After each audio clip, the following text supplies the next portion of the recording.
Un beau livre. Un jour, Ernest trouva un livre et l'emporta chez lui. À peine ouvert, il fut très intéressé. Son petit frère Victor, qui n'avait jamais vu de livre, se jeta dessus.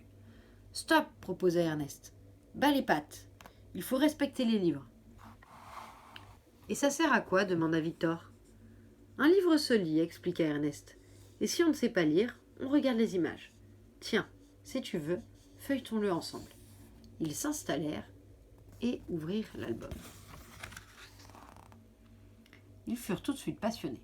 « Ils ont l'air de bien rigoler, » commenta Victor, en découvrant sur la première page de joyeux lapins jouant aux boules. « Oui, c'est un jeu excellent pour exercer son coup d'œil, » nota Ernest.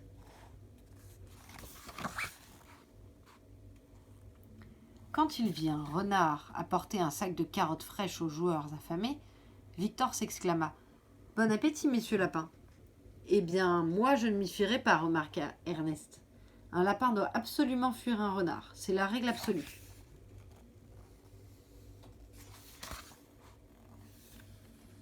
La page suivante montrait des lapins, ailés, voletant dans les nuages. Victor se mit à rire. « C'est mieux que le deltaplane. »« Oui, mais ce n'est pas demain qu'il nous poussera des ailes, » dit Ernest, toujours un peu rabat-joie.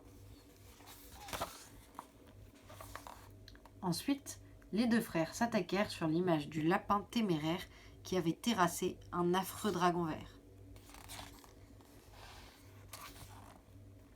« Moi, je ne pourrais en faire autant, » murmura Victor rêveur. « Allons, Victor, réveille-toi, » intervint le grand frère. « C'est bien de rêver, mais on ne doit pas croire tout ce qu'il y a dans les livres. Il faut faire preuve de jugeote. »« Comme c'est dommage, » dit Victor un peu triste. « Mais est-ce qu'on peut faire semblant d'y croire pour s'amuser ?»« Ah, ça on peut, » répondit Ernest. « Alors vite, continuons, » proposa Victor. Sans plus attendre, les deux frères, bien serrés l'un contre l'autre, se replongèrent dans leur lecture. Bien leur en prit.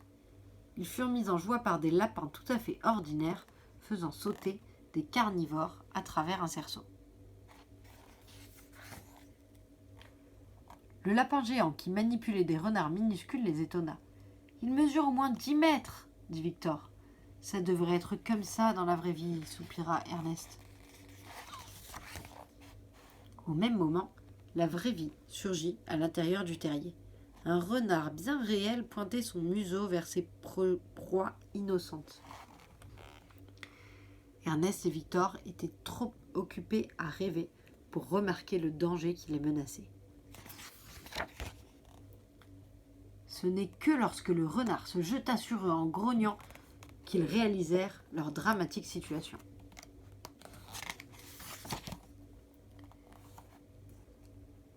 Dans le quart de la moitié d'une seconde, ils surent qu'ils étaient perdus. Nul espoir n'était permis. Impossible de fuir ou de se cacher. Aucun objet pour se défendre. Il n'y avait que le livre. Le livre ! Mais oui ! Rapide comme l'éclair, Ernest s'en empara, le brandit au-dessus de la tête du renard et l'abattit de toutes ses forces.